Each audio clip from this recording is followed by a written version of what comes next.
వి gold trusted gold buyers మీరు తాకట్టు పెట్టిన బంగారాన్ని విడిపించి ఈ రోజు ఉన్న మార్కెట్ ధరకు కొనబడను 7771077720.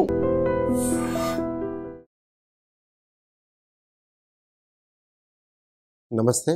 ఐ డ్రీమ్ ప్రేక్షకులకు నమస్కారం. ఇవాళ మనం మాట్లాడుకోవాల్సిన విషయం ఏమిటి అంటే, గుండెలో కొన్ని డిఫరెంట్ కైండ్ ఆఫ్ డిసీజెస్ ఉంటాయి. ఎస్పెషల్లీ సడన్ డెత్కి కారణమైనవి. అంటే ఉన్నట్టుండి మనిషి బాగున్న వాళ్ళు, చక్కగా ఉన్నవాళ్ళు, అన్నీ చేస్తూ ఏ విధమైన ఇబ్బంది లేని వాళ్ళు, ఉన్నట్టుండి కుప్పకూలిపోయిన వాళ్ళు ఉంటారు. సో దీనికి కారణం ఏమిటి, ఎందుకు జరుగుతుందనే దాంట్లో ఒక భాగంగా పల్మనరీ ఎంబాలిజం అని ఒక వ్యాధి ఉంటుంది. సో ఈ పల్మనరీ ఎంబాలిజం అంటే ఏంటి, ఏం చేస్తాము, ఏ విధంగా పట్టుకోగలము, ఏ విధంగా ప్రివెంట్ చేయగలము, ఇది చూడొచ్చు మనము. సో దీనికి ఏంటి అంటే, ఈ పల్మనరీ ఎంబాలిజం అనే వ్యాధి మీరు కొంతమంది సెలబ్రిటీస్ సర్జరీ అయ్యాక మీరు చూసినట్టయితే కనుక, కొంతమందికి ప్లాస్టిక్ సర్జరీస్, తర్వాత కాస్మెటిక్ సర్జరీస్ అయ్యి ఇంటికి వెళ్ళి ఉన్నట్టుండి మళ్ళీ హాస్పిటల్కి పరిగెత్తాల్సిన పరిస్థితి వచ్చి, ఎందుకు వచ్చింది అంటే గాలాడక కొలాప్స్ అంటారు, అంటే కుప్ప కూలిపోవటం, ఉన్నట్టుండి కింద పడిపోవటం, కళ్ళు తేలేయటం లాంటివి జరిగి హాస్పిటల్ దగ్గరికి మళ్ళీ పరిగెత్తి ఎమర్జెన్సీకి రావటం జరిగి కొంతమంది ప్రాణాలను కోల్పోయిన వాళ్ళు కూడా ఉన్నారు. సో దీన్ని పల్మనరీ ఎంబాలిజం అంటాము ఈ ఈవెంట్ని. ఈ పల్మనరీ ఎంబాలిజం అనేది ఏమిటి అంటే, కాళ్ళల్లో క్లాట్లు, అంటే ఎక్కువగా మనం చూసేది ఏంటంటే కాళ్ళల్లో పిక్కల్లో ఉన్న సిరల్లో క్లాట్లు ఏర్పడి దీన్ని వీన్ థ్రాంబోసిస్ అంటారు, డీప్ వీన్ థ్రాంబోసిస్. దీంట్లో అక్యూట్, క్రానిక్ అని ఉంటాయి. అంటే చాలా ఏళ్ల తరబడి క్లాట్లు ఏర్పడి గట్టిపడిపోయి ఉన్నాయి, అది డిఫరెంట్. ఉన్నట్టుండి అప్పటికప్పుడు తయారయ్యే క్లాట్లు సిరల్లో, దీన్ని అక్యూట్ డీవిటీ అంటారు, deep vein thrombosis. So deep vein thrombosis అంటే సిరలు, కాళ్ళల్లో ఉన్న పెద్ద సిరలలో థ్రాంబోసిస్ అంటే క్లాట్ ఏర్పడటం. సో ఈ క్లాట్ ఎంబోలిజం అంటే జరగటం, అక్కడి నుంచి జరిగి గుండెకి వెళ్ళి గుండెలో ఉన్న గదుల్లో, ఎస్పెషల్లీ అంటే ఈ గుండెకి వెళ్ళే రక్త సరఫరా సిరల నుంచి వెళ్ళటం అనేది కుడిపక్క, గుండెలో కుడిపక్క ఛాంబర్స్ ఉంటాయి, రైట్ ఏట్రియం, రైట్ వెంట్రికల్ అని, వీటిల్లోకి వెళ్ళటం జరుగుతుంది. వీటిల్లోకి వెళ్ళి వీటిల్లోంచి పల్మనరీ ఆర్టరీ అంటే ఊపిరితిత్తులకు వెళ్ళే ధమనిలోకి వెళ్ళి, అది అక్కడ చిన్న చిన్న నాళాలు అయిపోతాయి కాబట్టి అక్కడ ఆగిపోతుంది. సో అప్పుడు ప్రవాహాన్ని ఆపేస్తుంది, ఉన్నట్టుండి కుడిపక్క గుండె వెడల్పు అవుతుంది. ఎంత పెద్దది క్లాట్, ఎంత పెద్దది, ఎక్కడ మెయిన్ వెజల్లోకి వెళ్ళి అడ్డుపడిందా, చిన్న నాళంలోకి వెళ్ళి అడ్డుపడిందా అనే దాని మీద పేషెంట్ యొక్క స్థితి ఉంటుంది. అంటే పెద్ద నాళంలో అడ్డుపడ్డప్పుడు చాలా వరకు టైం ఇవ్వదు, ఉన్నట్టుండి వాళ్ళు కుప్పకూలిపోవడం జరుగుతుంది, కళ్ళు తేలేయడం జరుగుతుంది, తర్వాత ప్రాణం కూడా పోవటం అనేది జరుగుతుంది. మన దగ్గరికి వచ్చిన వాళ్ళని మనము దీన్ని పసిగట్టడం కూడా కొంచెం డిఫికల్ట్. అంటే ఈ సస్పిషన్ వైద్యుడికి ఉండాలి. ఆ సస్పిషన్ ఎలా వస్తుంది అంటే ఎక్స్పీరియన్స్తో, ఎక్స్పర్టీస్తో, ట్రైనింగ్లో అన్ని రకాలుగా ఈ ఎక్స్పోజర్ వల్ల పసిగట్టడం జరుగుతుంది. ఇది పసిగట్టిన వెంటనే సరైన టెస్టులు చేస్తారు. ఫస్ట్ బేసిక్గా ఈసీజీలోనే స్టెథోస్కోప్తోనే యాక్చువల్ కొన్ని క్వశ్చన్స్ వేసి ఏ విధంగా జరిగింది, ఏంటి జరిగింది అనేది అటెండెంట్ అంటే పేషెంట్ చెప్పలేని పరిస్థితి ఉన్నప్పుడు అటెండెంట్ని, పేషెంట్ చెప్పే పరిస్థితి ఉన్నప్పుడు పేషెంట్ని అడగటం జరుగుతుంది. దీని నుంచి ఇన్ఫర్మేషన్ ఏదైతే ఉందో దాంతోనే చాలా వరకు చెప్పడం జరుగుతుంది, ఇది ఎంబాలిజం అయి ఉండొచ్చు అని. ఆ తర్వాత దీనిపైన పరీక్షలు, ఈసీజీ, స్టెథోస్కోప్ పెట్టి ఎగ్జామిన్ చేసినప్పుడేమో మీకు కొన్ని శబ్దాల ద్వారా, థర్డ్ హార్ట్ సౌండ్ అని కొన్ని శబ్దాల ద్వారా కూడా దీన్ని గ్రహించడం జరుగుతుంది. ఆ పైన ఈసీజీ, 2D ఈకో, కొంతమందికి సిటీ పల్మనరీ యాంజియోగ్రామ్ అని కానీ, కొంతమందికి ఏమో బీక్యూ స్కాన్ అని కానీ చేస్తాం పరిస్థితుల బట్టి. సో వీటిని బట్టి కన్ఫర్మేషన్ అయిన వెంటనే వితిన్ నో టైం మందు ఇస్తాం, థ్రాంబోలైసిస్ అని. సో థ్రాంబోలైసిస్ చేసినప్పుడు ఒక మందు టెనెక్టిప్లేజ్ అని కానీ, ఆల్టిప్లేజ్ అని కానీ ఇస్తాం. వీటిల్లో ఈ మందులు ఇచ్చినప్పుడు రక్తం గడ్డ ఏదైతే అడ్డుపడిందో అది కరిగిపోవడం జరిగి పేషెంట్ మనకి దక్కడం జరుగుతుంది. ఇది కొంతమంది వచ్చి మా దగ్గర ఎమర్జెన్సీ రూమ్కి వచ్చిన టైంలో కొలాప్స్ అయిపోయి మేము ఈ గుండె ఆగిపోవడం జరుగుతుంది. చెస్ట్ కంప్రెషన్స్ ఇచ్చి సిపిఆర్ చేసి వెంటిలేటర్ పెట్టి బయట పడే అవకాశం కూడా ఉంటుంది, కొంతమంది ప్రాణాలు పోతుంది. సో ఇది ప్రాణాంతకమైన వ్యాధి. ఇది ఎవరెవరికి వస్తుంది అంటే జనరల్గా కాలు కదలిక లేని పరిస్థితులు ఉన్న వాళ్ళందరికీ వస్తుంది. అంటే ఎక్కువగా బెడ్ రిడన్ వాళ్ళకి, recent surgeries, major surgeries especially hip surgery, pelvic surgery, నీ సర్జరీ అయిన వాళ్ళలో కదలికలు లేకుండా, కాలు కదలికలు లేకుండా ఎక్కువసేపు ఉండటం జరగటం వల్ల కూడా, తర్వాత లాంగ్ జర్నీస్ అంటే ఇప్పుడు ఫ్లైట్ జర్నీ అవ్వచ్చు, ఒక 14 hours 15 hours లాంగ్ ఫ్లైట్స్, కాలు కదలికలు లేకుండా అలా ఉండటం వల్ల ఉండే అవకాశం ఉంటుంది. తర్వాత మీకు డయాబెటీస్, హైపర్టెన్షన్, హార్ట్ డిసీజులు ఉన్న వాళ్ళల్లో, పారాలసిస్ వచ్చి కదలలేని పరిస్థితి ఉన్న వాళ్ళల్లో ఈ రిస్క్ కొంచెం ఎక్కువగా ఉంటుంది. అండ్ రీసెంట్ హాస్పిటలైజేషన్, ఏ కారణం చేతైనా హాస్పిటల్లో పేషెంట్ అడ్మిట్ అయిన పరిస్థితి ఉన్న వాళ్ళల్లో కూడా ఉంటుంది. దానికి ప్రోటోకాల్ ప్రకారంగా ఈ ప్రివెన్షన్ కావాల్సిన వసతులు కల్పించడం జరుగుతుంది. సో ఇవన్నీ కాకుండా కొంతమందికి జెనెటిక్గా అంటే జీన్స్ కూడా కొన్ని ఉంటాయి. అంటే కొంతమందికి ఫ్యామిలీలో రన్ అవుతుంది ఈ వ్యాధి, వీళ్ళల్లో పల్మనరీ ఎంబాలిజం వచ్చే అవకాశం ఉంటుంది. కొంతమంది ఫ్యామిలీలో రన్ అయినప్పుడు వాళ్ళు ఇంకా జాగ్రత్త పడాలి. సో వాళ్ళకి ఎలా అంటే ఈ ఫ్యామిలీలో రన్ అయిన వాళ్ళకి కొన్ని పరీక్షలు ఉంటాయి. ఆ పరీక్షల ద్వారా కొన్ని జీన్స్ ఏవైతే ఉంటాయి, ఫ్యాక్టర్ 5 లాడెన్ అని ఒకటి, యాంటీథ్రాంబిన్ 3, ప్రోటీన్ సి, ప్రోటీన్ ఎస్ అని కొన్ని డెఫిషియన్సీస్ కానీ, కొన్ని డిఫరెంట్ మ్యూటేషన్స్ కానీ ఉన్నప్పుడు వాటిని గమనించి వైద్యుడు మందుల్ని, క్లాట్ ఏర్పడకుండా ఉండే మందుల్ని రాయటం జరుగుతుంది. సో ఈ విధంగా మార్పులు అనేవి మనిషిలో ఉన్నప్పుడు గ్రహించి డాక్టర్ ఇచ్చిన ప్రిస్క్రిప్షన్ వాడినట్టయితే ప్రివెన్షన్ జరిగే అవకాశం ఉంటుంది. నేను ఇందాక చెప్పినట్టుగా లాంగ్ జర్నీస్ చేసినప్పుడు ఈ రిస్క్ ఉంటుంది కాబట్టి లాంగ్ జర్నీ చేసేవాళ్ళు కాలు కదలికలు జాగ్రత్తగా చూడటం, అంటే మధ్య మధ్యలో ఒక 2 hours 3 hours సీట్స్లోంచి లేచి కాళ్ళు జలిపించటం, తర్వాత నడవటం అటు ఇటు, అండ్ స్టాకింగ్స్ వేసుకోవటం. వీనస్ స్టాకింగ్స్, కంప్రెషన్ స్టాకింగ్స్ అని ఉంటాయి. వీనస్ కంప్రెషన్ స్టాకింగ్స్ అంటే సిరలని అవి యాక్టివ్గా ఉంచుతాయి, సో క్లాట్లు ఏర్పడకుండా చూస్తాయి. సో ఈ స్టాకింగ్స్ కూడా వేసుకోవచ్చు. అందుకే హాస్పిటల్లో అడ్మిట్ అయ్యి యాక్టివ్గా లేని పరిస్థితులు ఉన్న వాళ్ళకి, ఎస్పెషల్లీ పారాలసిస్ ఉన్న వాళ్ళకి ఈ స్టాకింగ్స్ తొడగటం జరుగుతుంది. అండ్ ఆల్రెడీ పల్మనరీ ఎంబాలిజం అంటే ఇటువంటి హిస్టరీ ఇంతకుముందు వచ్చిన వాళ్ళలోనేమో మందులు ఇవ్వటం జరుగుతుంది, స్టాకింగ్స్ కూడా వేయటం జరుగుతుంది. అండ్ దీన్ని త్వరగా గమనించాలి, లేట్ అయ్యే కొద్దీ ప్రాణాపాయం పెరిగే అవకాశం ఉంటుంది.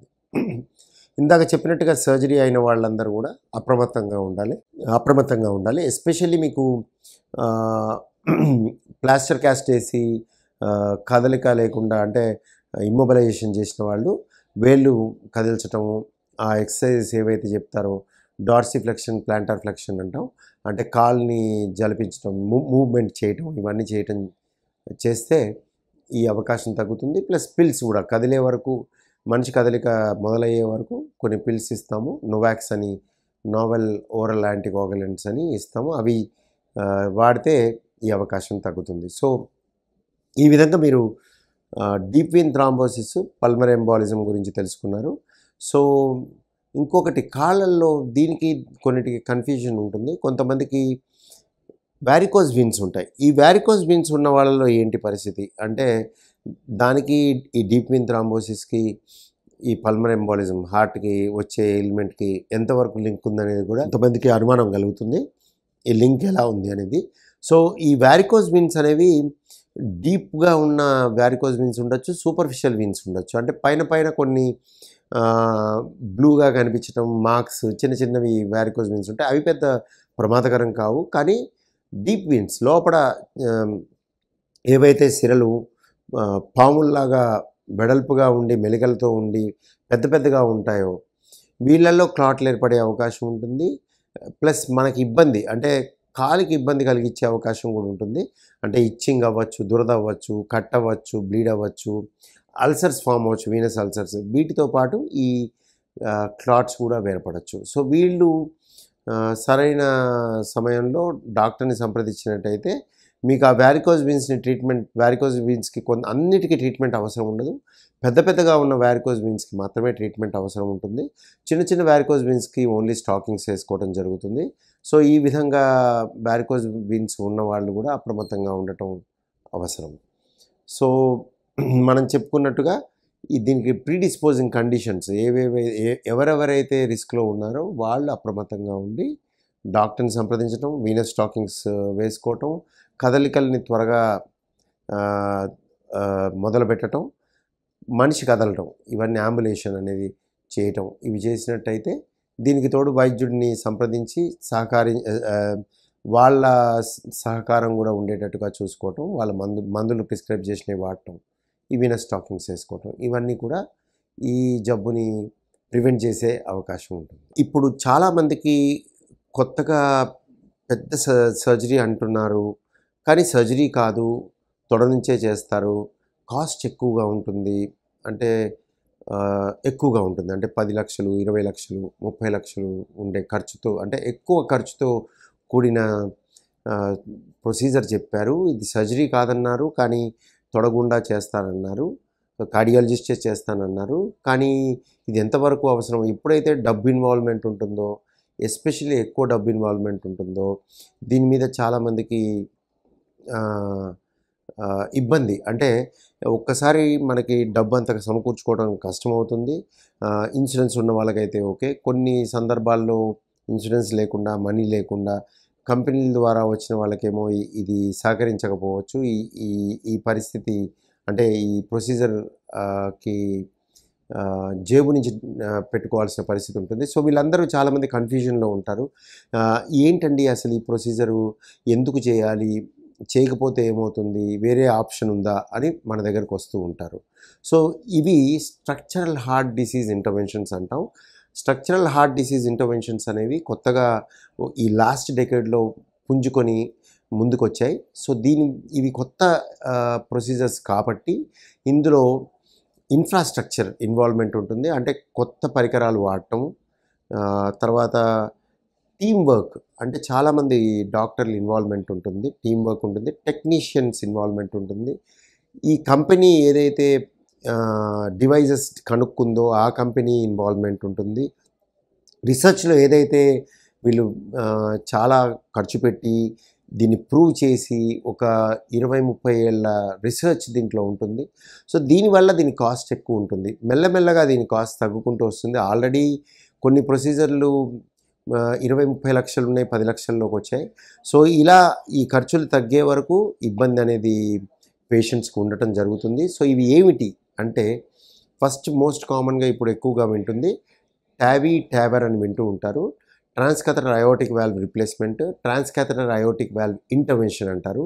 ఇది అయోటిక్ వాల్వ్ స్టెనోసిస్, అంటే బృహత్ ధమని, అంటే గుండె నుంచి వచ్చే పెద్ద ధమని అయోటా అంటారు. సో గుండె నుంచి ఏవైతే గుండెలో 4 గదులు ఉన్నాయో, దీంట్లో లెఫ్ట్ వెంట్రికల్ అనే ఒక ఇంపార్టెంట్ గది ఏదైతే ఉంటుందో, గుండె నుంచి మొత్తం బాడీకి సప్లై చేసే ఒక ధమని, బృహత్ ధమని అయోటాలోకి ఈ లెఫ్ట్ వెంట్రికల్ సరఫరా వస్తుంది. సో దీనికి లెఫ్ట్ వెంట్రికల్ నుంచి ఈ గొట్టం ఏదైతే బయటకు వస్తుందో దీన్ని గార్డ్ చేసే వాల్వ్ పేరు అయోటిక్ వాల్వ్. సో దీనికి 3 డోర్లు ఉంటాయి. సో ఇవి ఓపెన్ క్లోజ్ అవుతాయి. సో వాల్వ్ అంటే ఏంటి, ఈ లెఫ్ట్ వెంట్రికల్ నుంచి ఈ బృహత్ ధమనిలోకి ఏదైతే సరఫరా వెళ్తుందో వెనక్కి రాకుండా ఈ కవాటం ఉంటుంది. So this is called aortic valve. So ఇది కొంతమందికి పుట్టుకతో వ్యాధి ఉంటుంది, బైకస్పిడ్ అయోటిక్ వాల్వ్ అని. కవాటాలు ఈ 3 తలుపులు ఉండకుండా 2 తలుపులు ఉండటం కానీ, ఒక తలుపే ఉండటం కానీ యూనికస్పిడ్, బైకస్పిడ్ వాల్వ్స్ అంటారు. వీటి మీద ఒత్తిడి ఉండి అందరిలో కాకపోయినా ఒక 50% పీపుల్లో ఈ పూడిక వేర్పడి ఈ కదలిక పోయి సరఫరా కష్టంగా ఉంటుంది. సో దీన్ని అయోటిక్ స్టెనోసిస్ అంటారు. ఇది పుట్టుకతో కొంతమందికి ఉంటుంది, చాలామందికి వయసు పెరిగాక ఉంటుంది. 80 ఏళ్ళకి, 70 ఏళ్ళకి, 60 నుంచి 80 ఏళ్ళ మధ్యలో చాలామందికి చూస్తాం. సో మెల్లగా ఇది పూడిక ఏర్పడి బృహద్దమనిలోకి సరఫరా లేకపోవడం వల్ల పేషెంట్స్లో ఇబ్బంది, అంటే నడుస్తుంటే ఛాతి పట్టడం కానీ, ఆయాసం కానీ, కుప్పకూలిపోవడం, నడిస్తే టక్కని పడిపోతారు, కుప్పకూలిపోవడం సింకోపీ అంటారు, దడ రావటం కానీ ఇలా అనేకమైన కారణాలు ఉంటాయి. కొంతమందికి అలా మురిగిపోయి వ్యాధి మురిగిపోయి అంటే వీళ్ళు కనిపెట్టుకోలేకపోవటం వల్ల, డాక్టర్ని సంప్రదించకపోవటం వల్ల, ఈ జబ్బుని గ్రహించకపోవటం వల్ల, చాలా ముదిరిపోవటం వల్ల గుండె బెడల్పై బలహీనమై హార్ట్ ఫెయిల్యూర్ అంటాం. అప్పుడు కాళ్ళవాపులు వచ్చి పడుకోలేని పరిస్థితి, పడుకుంటే కూర్చోవాల్సిన పరిస్థితి, గాలి అందకపోవటం లాంటివి జరుగుతుంది. ఇది severe aortic stenosis with heart failure అంటారు. సో ఈ పరిస్థితి వచ్చిన వాళ్ళు 1 సంవత్సరం నుంచి 2 సంవత్సరాల మధ్యలో మనకి దక్కకుండా పోయే అవకాశం ఉంటుంది. సో వీళ్ళల్లో వాళ్ళకి ఆల్రెడీ వయసు 80 ఏళ్ళు 70 ఏళ్ళు ఉంటాయని చెప్పాను. సో వీళ్ళల్లో ఏమిటి అంటే ఫిట్నెస్ టు సర్జరీ కూడా ఉండదు, సర్జికల్ రిస్క్ ఎక్కువగా ఉంటుంది. సో వీళ్ళల్లో తొడ నుంచి ఏదైతే ఫిమరల్ ఆర్టరీ అని ఒక ధమని ఉంటుందో ఆ ధమని నుంచి మనం యాంజియోగ్రామ్ ఏదైతే చేస్తామో ఆ ధమని నుంచి లోపలికి వెళ్ళి ఈ కవాటాన్ని మార్చడం అనేది ప్రక్రియ ఈ లాస్ట్ డెకేడ్లో పెరిగింది. కానీ దీంట్లో ఛాలెంజ్ ఏమిటి అంటే ఈ ధమని ఈ వయసు వల్ల ఈ ధమనిలో కాల్షియం ఏర్పడి ధమని సైజు కూడా చిన్నగా ఉండటం వల్ల మనం పంపించే పరికరం పెద్దగా ఉండటం వల్ల దీనికి ఈ ఛాలెంజ్ ఉంటుంది. సో ఈ ధమని నుంచి పైకి వెళ్ళేటప్పుడు ఈ తొడ నుంచి వెళ్ళే ధమనిలో కాల్షియం ఉండటం, టార్ట్యుయాసిటీ మెలికలు ఉండటం, ఇవన్నీ ఛాలెంజెస్ ఉన్నాయి. సో ఈ ఛాలెంజెస్ ఈ లాస్ట్ 2 years 3 yearsలో ఓవర్కమ్ అయ్యాయి. పరికరాల్లో మార్పు, టెక్నికల్ స్కిల్స్ పెరగటం వల్ల, ప్లస్ హార్డ్వేర్లో అసిస్టెన్స్ రావటం వల్ల, షీట్స్లో మార్పులు రావటం వల్ల ఇవి కొంచెం ఈజీగా అవ్వటం జరిగింది. ప్లస్ రకరకాల కంపెనీలు వచ్చాయి. ఇవి అన్నీ కూడా డాక్టర్కి పేషెంట్కి ఫ్రెండ్లీగా అవి ప్రీమౌంటెడ్ వాల్వ్స్ కూడా వచ్చాయి. సో ఇవన్నీ కూడా ఈ బృహద్దమనిలోకి వెళ్ళి ఆ అయోర్టాలో అమర్చడానికి ఆస్కారం ఉంటుంది. కానీ ఇది కాస్ట్లీ ప్రొసీజర్, రిస్క్ ఉంటుంది. సర్జికల్ కంటే తక్కువ రిస్క్ ఉంటుంది, కానీ స్టిల్ ఇది రిస్కీ ప్రొసీజర్ ఉంటుంది. ఇది చేయాల్సిన పరిస్థితులు ఎస్పెషలీ నేను చెప్పినట్టు 80 ఏళ్ళ వాళ్ళలో ఉంటాయి కాబట్టి కోమార్బిడిటీస్ అంటే వేరే సమస్యలు కూడా ఉంటాయి. ఊపిరితిత్తుల సమస్యలు ఉంటాయి, క్యాన్సర్లు ఉంటాయి, కిడ్నీ డిస్ఫంక్షన్స్ ఉంటాయి. సో ఇవన్నీ ఉండటం వల్ల వీళ్ళల్లో రిస్క్ ఎక్కువగా ఉంటుంది. సో ఖర్చు ఎక్కువగా ఉంటుంది, రిస్క్ ఎక్కువగా ఉంటుంది. కానీ ఈ రిస్క్ భరించినప్పుడే మనకి దీని ఫలితం అందుతుంది. చాలామంది 100లో ఒక 80 మంది మంచిగా అవుతారు, ఇంటికి పోయి మంచిగా హ్యాపీగా ఉంటారు. సో ఈ ప్రక్రియ టాబీ అనేది ఒక స్ట్రక్చరల్ హార్ట్ డిసీజ్ ఏదైతే ఉందో ఇదొక పరిస్థితి. సో దీని మీద చాలామందికి అపోహలు, అనుమానాలు ఉంటాయి. సో ప్రస్తుతం ఇది ఛాలెంజింగ్ ప్రొసీజర్. దీని తర్వాత మైట్రల్ క్లిప్ రిపేర్ అని ఉంటుంది, ట్రాన్స్కథరల్ మైట్రల్ వాల్వ్ రిప్లేస్మెంట్ అని ఉంటుంది. ఇవన్నీ కూడా స్ట్రక్చరల్ హార్ట్ ఇంటర్వెన్షన్స్. ఇవేంటంటే ఈ మైట్రల్ వాల్వ్ అనేది ఏదైతే గుండెలో ఎడం పక్క గదుల్లో 2 గదుల మధ్యలో ఉండే కవాటం, ఇది డబుల్ డోర్. సో ఈ డోర్లో కూడా సమస్యలు వచ్చినప్పుడు లీక్ కానీ స్టెనోసిస్ అంటే పూడిక కానీ ఉంటుంది. ఈ లీక్ ఉన్న వాళ్ళల్లో ఈ మైట్రల్ క్లిప్ అనేది బట్టల క్లిప్ లాగా ఏదైతే ఉంటుందో అలాంటి క్లిప్ అంటే అటువంటి టెక్నాలజీనే ఉంటుంది, బట్టల క్లిప్ అని అనకూడదు. బట్ ఆ క్లిప్ ఏదైతే ఉందో చాలా కాస్ట్లీ ఉంటుంది. ఆ క్లిప్ కాస్ట్ ఎక్కువ ఉంటుంది బికాజ్ రీసెర్చ్లో రీసెంట్గా బయటకు వచ్చింది ఇది. సో ఇది చెస్ట్ని కోయకుండా అగైన్ తొడ నుంచి వెళ్ళి ఒక ప్రక్రియతో ఇక్కడ అమర్చడం జరుగుతుంది. సో ఈ స్ట్రక్చరల్ ఇంటర్వెన్షన్స్ ఇది కానీ టాబీ కానీ ఇవన్నీ కూడా ఛాలెంజింగ్ ఇంటర్వెన్షన్స్. అండ్ మితిమీరిన వయసు ఉన్న వాళ్ళకే ఎక్కువగా ఇవి సమస్యలు వస్తాయి, వీళ్ళకి చేయాల్సి వస్తాయి. సో ఇవన్నీ కూడా అపోహ మాని డాక్టర్ని సంప్రదించి సరైన అవగాహన తెలుసుకొని ఇవి ఉన్నాయని తెలుసుకొని ఉంటే మీకు సర్జరీ కాకుండా ఈ విధంగా వెళ్ళే అవకాశం ఉంటుంది. నమస్కారం. And for more videos, please subscribe to iDream. Please subscribe to iDream. Please subscribe iDream. And please subscribe to iDream. For more videos, subscribe to iDream. please like, share and subscribe to the channel. Congratulations, iDream. Subscribe to iDream. Subscribe to iDream. So subscribe to iDream Media. iDream ki iDream team andarki huge congratulations. Please subscribe iDream Media. Please subscribe to iDream. Subscribe iDream. Please subscribe to iDream. iDream అంటే నా కళల channel subscribe చేసుకున్న నోరు తిరుగుతలేదు, మీరైతే గంట గుర్తు కొట్టండి. For more such videos, please subscribe to iDream. Subscribe to iDream. Please subscribe to iDream. Please subscribe iDream Media. Please do subscribe to iDream. Please subscribe to iDream Media. For best entertainment and information, please subscribe iDream. And don't forget to subscribe to iDream.